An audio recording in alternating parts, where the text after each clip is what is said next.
What's going on, people? It is Irish Gunner HT here. You can call me Irish, and today you're going to be watching some more Battlefield 4 highlights. Kicking off with a couple of really sick straw kills, so make sure you check them out to the first 3 or 4 clips. But yeah, so today we had some kind of interesting news from DICE. Naval Strike on the PC specifically has been delayed.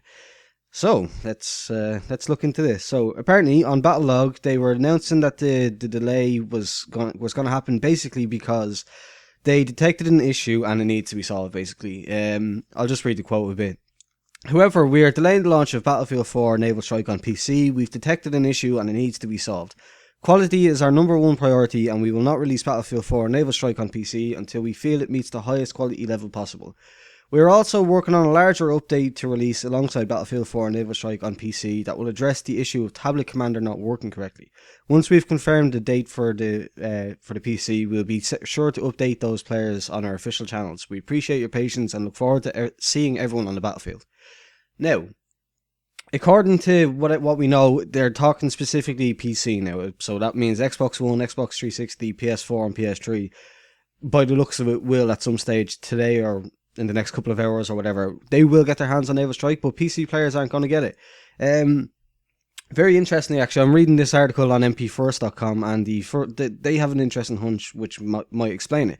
They recently discovered the security exploit that happens where BF, something to do with the commander mode, was causing players to be able to intentionally crash servers and kick players and stuff like that. So they reckon that that's what it is, considering that popped up so soon before the release of the DLC. And coinciding what they said before the I'm not sure, I think it was before or after the first DLC came out, when the game was having a lot of problems. They mentioned the fact that they wouldn't be, they were focusing on fixing the problems before working on any future DLC, so it kind of goes hand in hand with that.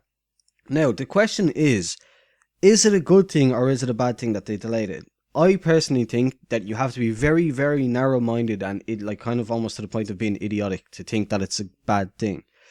I've seen some responses and some replies from some people on Twitter where it's like, "Oh, give me it now, I paid for this, this is what you said to be out today," and I'm like, okay, look, I can't believe I have to even explain this. If the game is broken and they're taking time to fix it, if they're not just trying to rush out the DLC, yes, most of us have already paid for it. The large majority of people have probably already paid for it by getting premium. So it's not like they're doing they're making a big risk by not putting it out. It's not like they're going to be losing money. But, the game has a problem. They don't want to put out a new DLC that's going to have the same problem. They want to fix the problem, then put the DLC out. This is only a good thing. I really don't get people who don't see this. I personally am happy for it. I've never thought that they were purposely making bad product or not updating it as fast as they could. I've always sided with DICE in that they are genuinely working as hard as possible. They don't mean to keep fucking it up in the way that they're doing.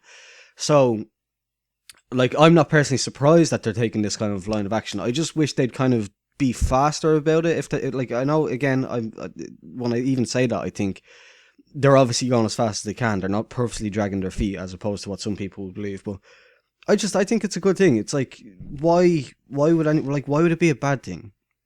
What would you rather? Would you rather say get the new Naval Strike DLC maps, start playing them, and then be kicked out and having servers crash every 2 seconds? There would be an uproar. It would be absolutely mental. Twitter would just break. YouTube videos would be going up every couple of minutes. It would just be ridiculous. And the way I see it, it's only a good thing that they're working on it. Now, is it ideal to finally break it to us on the actual day that it's coming out? Obviously not. That was a bit of a stupid move. They couldn't have possibly only found out first thing this morning when they came into the office that they weren't planning on putting it out. So for that, I will kind of give them the usual slap on the wrist and just be like, that was an idiotic move. Surely you must have known about this in the last week or so. That it wasn't. Well, I don't know. I think that bug has only been around for the last week or so. So I don't know. But I don't believe that they only found out this morning that they weren't putting it out. So to leave it so late, to leave us I personally forgotten, to be honest. I was kind of just kind of waiting and biding my time, and then I remembered. I was like, oh yeah, tomorrow's the 25th. Naval Strike comes out. So I wasn't hanging on clinging onto the edge of my seat waiting for it to come out, but some people were. So they really definitely should have told us otherwise. But told us earlier, not otherwise. But yeah, I think that's about it. If you enjoyed the video, please do leave a thumbs up. Let me know what you think. Are you happy? Are you sad? Do you think that they should fix it first and worry about everything else later? Or do you think they should just release it and then fix it afterwards? What do you think? Yeah, that's it. Leave a thumbs up if you enjoyed. Thanks for watching, and goodbye.